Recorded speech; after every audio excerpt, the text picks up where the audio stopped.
In this video, we're going to talk about amino acids and talk about the polymers that form when amino acids connect with each other.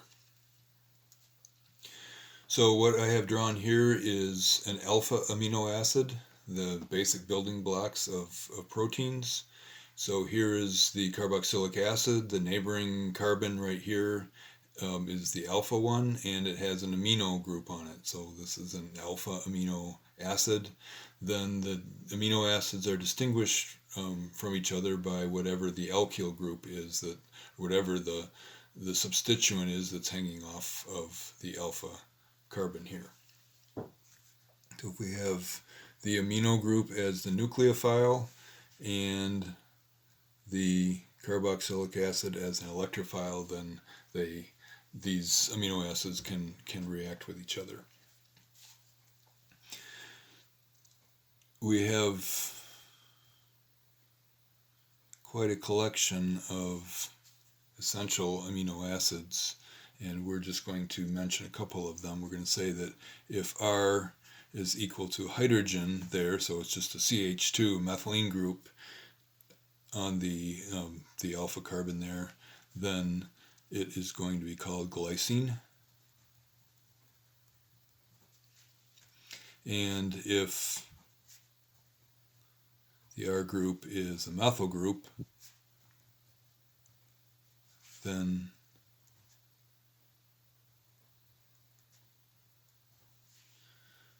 we will call it alanine.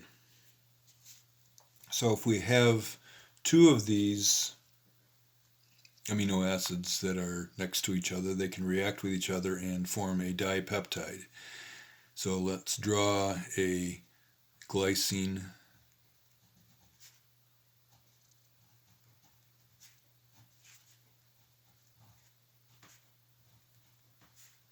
next to an alanine. There's some important stereochemistry here that we are ignoring at the moment.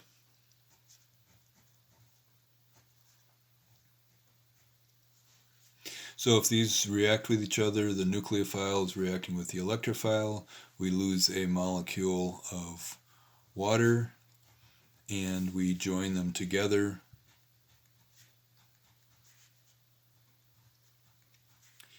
And when the new amide bond is formed between two amino acids,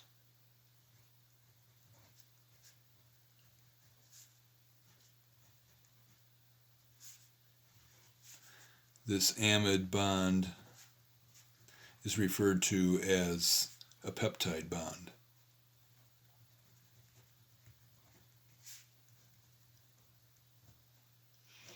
And this new molecule that we have formed that is a dimer of these two amino acids is referred to as a dipeptide.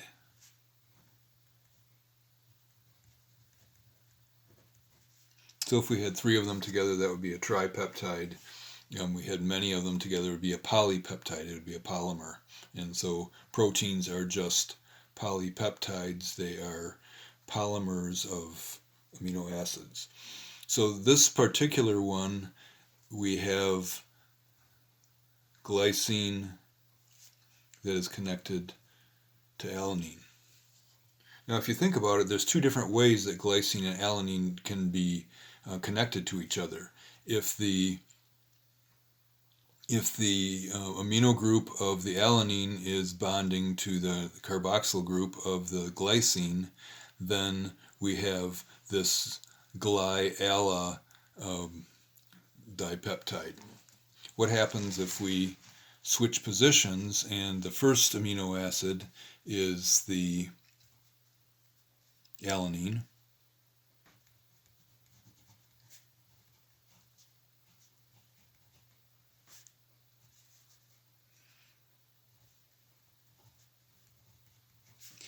and the second amino acid is the glycine.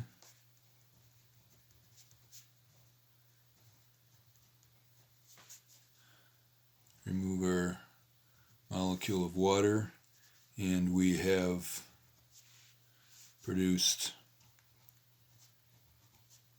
a different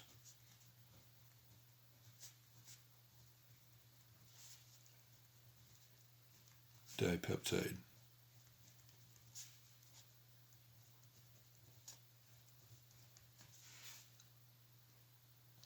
This dipeptide is got alanine, the carboxyl group of the alanine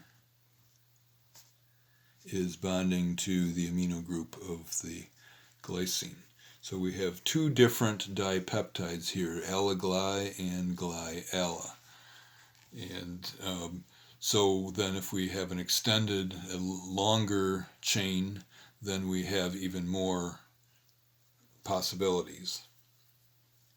If we go back up to the top and we come up with a new R group, if R is equal to a benzyl group, then this is called phenylalanine.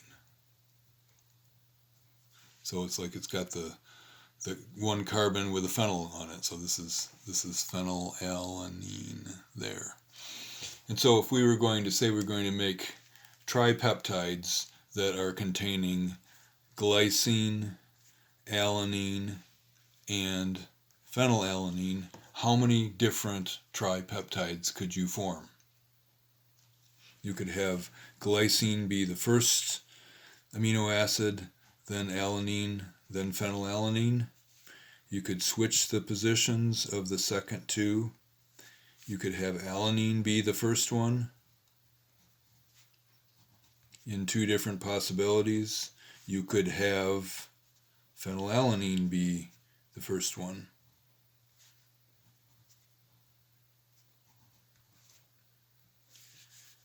Six possible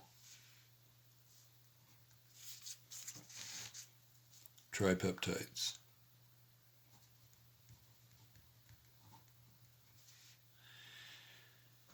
So when we have two amino acids, then we have the possibility of two different dipeptides. When we have three amino acids, we have the possibility of 6 different tripeptides.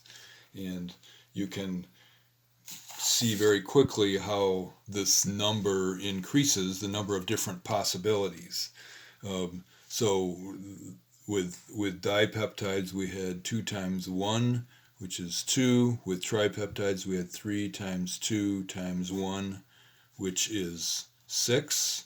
For tetrapeptides, then, we would have 4 times 3 times 2 times 1, which is 24. And this, what is this series of numbers that we're multiplying by each other, increasingly one less? That's known as factorial. You may remember that from a math class. So if we are up to 5, then we are, I believe, 120 different possibilities. If we have 6 amino acids, how many different ways can we connect those into a hexapeptide? 720, and on and on. So when we're combining these amino acids together, there's a huge number of possibilities. And when you have a protein, the protein may have thousands of these amino acids connected to each other in a very specific sequence. It's one specific sequence. Nature does not make a mistake. And so we have this thousands of amino acids of all the different possible ways that they could be arranged. They are arranged in one specific way in a protein, which I think is pretty amazing.